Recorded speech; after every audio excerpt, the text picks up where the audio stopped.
ALEC, the American Legislative Exchange Council, and they are back at it again. So this week, ALEC sent Senator Dick Durbin a letter that claimed that the senator's investigation into ALEC's involvement with the Stand Your Ground law was a form of intimidation.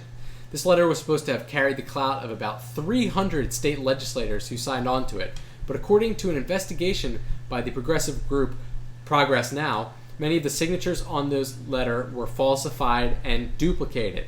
So it kind of came out after they did their research that, and Dick Durbin said, this is absolutely crazy. So they tried to discredit them by sending the letter, and 55 of the signatures on this letter were blatantly invalid.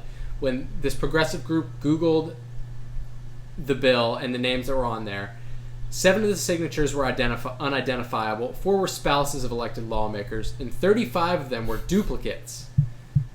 What do you think about this one, Richard? It seems to be right up ALEC's alley, if you will. Sounds like a case of fraud, waste, and abuse. Is that about right? Yeah, that's what it sounds like. ALEC just reeks of all things that are wrong with America. They're cookie-cutter laws, and we've talked about them on the show already about, what's going down in Virginia. So they're cookie-cutter laws, they're cookie-cutter policies. Just a hot mess, ALEC is. A hot mess. A mess. Like, really, though? I think more corporations need to leave ALEC. I think there's a lot of corporations that are still involved with crafting these cookie-cutter policies that happen all across the country, and this got to change, America. Yeah, and I think that it's bizarre that ALEC is taking this kind of like weird stance where they're like trying to distance themselves from the Stand Your Ground law when it's on paper. They're the ones who passed it, and if you're not willing to own up to the results of the laws that you were instrumental in helping passing, maybe you should take a look at that. That's it. I think you should take a look at the laws that and not only the laws that they pass, but the impact those laws have on communities. Exactly. And the impact those laws, to some extent, I would argue, has on the corporations they claim to protect.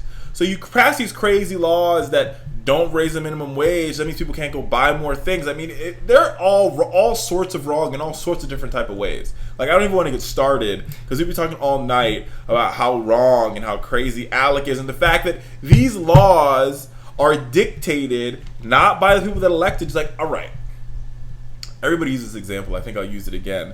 Schoolhouse Rock, how a bill becomes the law. You pick up the phone, you call your member of Congress.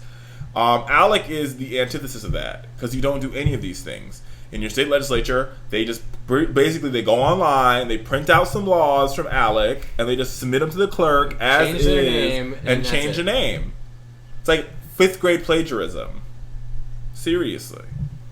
It's absolutely insane. So it's gonna be cool to see how this one develops, and see if ALEC actually gets called out in the mainstream media for this. But who knows?